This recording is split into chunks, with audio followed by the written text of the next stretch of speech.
Hello everyone. Today we shall discuss the first chapter of Stars, that is the third level. The third level by Jack Finney is about the harsh realities of war. War has irreversible consequences, thus leaving people in a state of insecurity. It is all about modern day problems and how common man tends to escape reality by various means. In this story, a man named Charlie hallucinates and reaches a third level of Grand Central Station, which only has two levels. The story revolves around a 31-year-old man named Charlie who experienced something unusual. One day, after work, coming from the subway, he reached the third level of Grand Central Station, which actually does not exist. And he is the narrator of the story. He himself shares his experience with the readers. The story begins with the mansion of the third level at the Grand Central Station, which only has two levels in reality. The protagonist himself is aware that even the presidents of New York Central and the New York and Hartford railroads would express great confidence in the existence of only two levels, but he himself has been to third level. Considering the entire scenario, Charlie, the protagonist, had a word with his psychiatrist friend. He explained that Charlie was experiencing a waking dream wish fulfillment, in other words, hallucination. According to the psychiatrist Sam, Charlie was unhappy. Upon explaining further, it became clear that it is the burden of all the modern problems that is pushing him to experience the apparent perception of something not present. He tends to escape the reality. Charlie agreed with what his psychiatrist friend had to say, but he still found it a bit odd to have been to the third level of Grand Central Station. Okay, anyhow, Charlie begins to believe in the possibility that he has been experiencing all this to escape the harsh realities of modern world. His friend agreed to it as well. Even his stamp collecting is a sort of escape, refuge.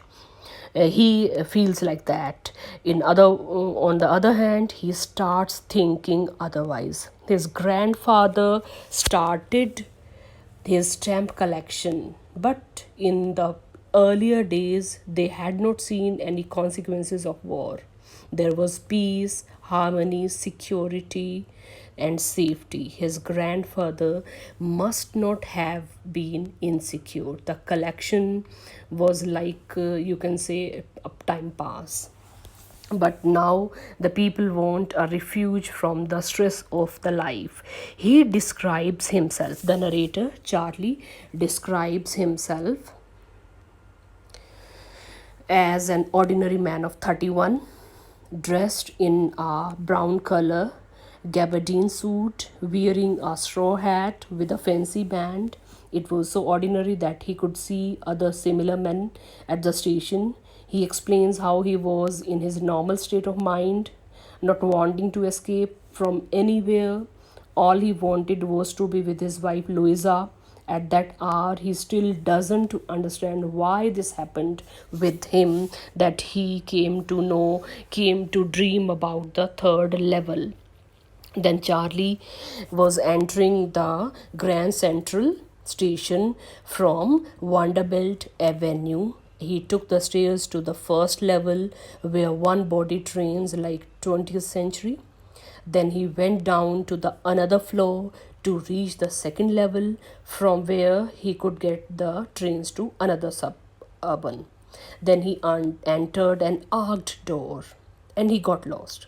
It was nothing unusual for him because a thousand of times he did that. Every time he would enter the new corridor, the new doorway, and would come out from another one. For example, he reached Roosevelt Hotel. Another time he reached his hotel, his office building, which was 3 blocks away. It happened to him many times. Reason: Grand Central was expanding, according to him, it was expanding at a very fast rate, just like a tree with its roots. It is not a big deal that it had many corridors, many subways, and would come out. And there was a secret tunnel as well under the city to the Times Square or maybe the Central Park. He feels it might be because Grand Central is a place of exit for a large number of people. He also managed to escape reality because of some same reason, although he never shared it with his psychiatrist friend. Then, what happened to him? He entered an unusual corridor towards his left. Towards his left, there was a turn. He entered that. It was something unusual, and it was slanting downward as well. He entered there and kept on walking. There was no one, he was the only one there, and he could hear the voice of his echoing feet. He finally heard the sound of people talking from a distance. Then he took a left turn and walked down the stairs again, only to reach the third level of Grand Central. He thought he had somehow made his way back to the second level, but as he noticed, the room was smaller. There were fewer ticket windows, train gates, and the information booth in the center was of wood and old looking as well. The man in the booth was totally different, and at the railway station, Grand Station, there were flickering gas lights. Everything was unusual, even of the old style. Charlie could see brass spittoons there and everywhere. When suddenly a glimpse of light caught his eye, he saw a man pulling his gold watch from the wrist. He was dressed up in a very old ocean fashion style. Suddenly he noticed everybody, the people were dressed up in 19th century outfits. It was basically the time before deadly wars. So many beards he could see. The people were of different style, and the locomotives were very different style. Then his so at the newspaper boy, he was selling the newspaper The World, actually, which does not exist now in the present, and it had discontinued years ago. There were headlines about the president Cleveland, and the date on the front page of the newspaper was 11th June 1894.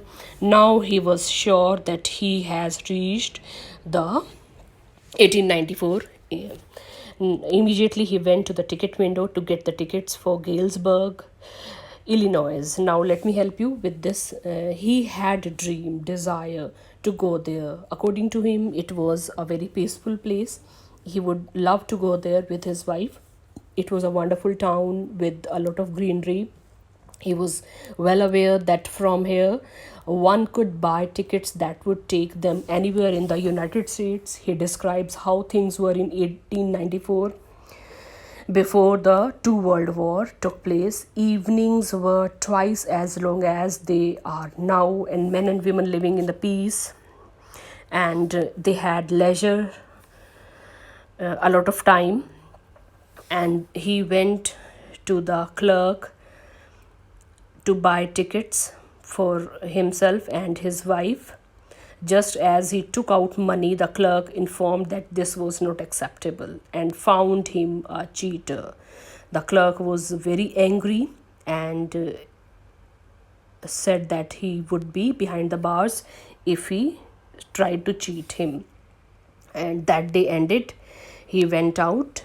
Charlie came out and came home.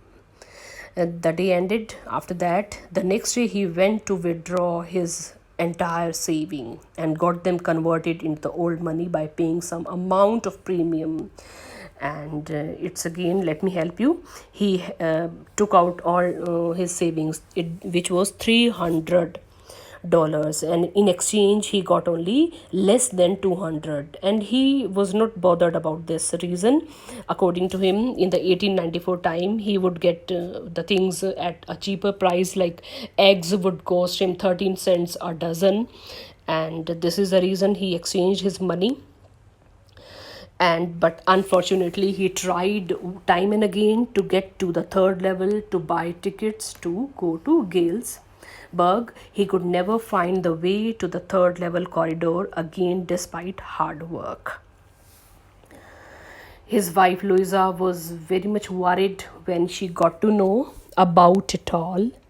After a while, he went back to finding distractions with the help of stamps. He got himself busy with collecting stamps, and stamp collection he had from the time of his grandfather. And Sam the psychiatrist disappeared out of blue. Charlie suspected that he had gone to Galesburg. He finds himself in the time space of 1894. One night, Charlie came across the first day cover. It is an, let me help you with the first day cover, what it actually is. It is an envelope with a stamp on it. That stamp collector mailed to themselves on the very first day of its issue to mark the date. Whenever any stamp comes, it is issued, the collectors, the stamp lovers buy for themselves and post it to themselves to have a date and the stamp. They keep it as you can say memory. And when he was going through the collection that night, he found by surprise one of his grandfather's old first day covers. Someone had mailed it to his grandfather at his home at Galesburg, as he saw from the address on the envelope. The postmark showed that it had been there since July 1894.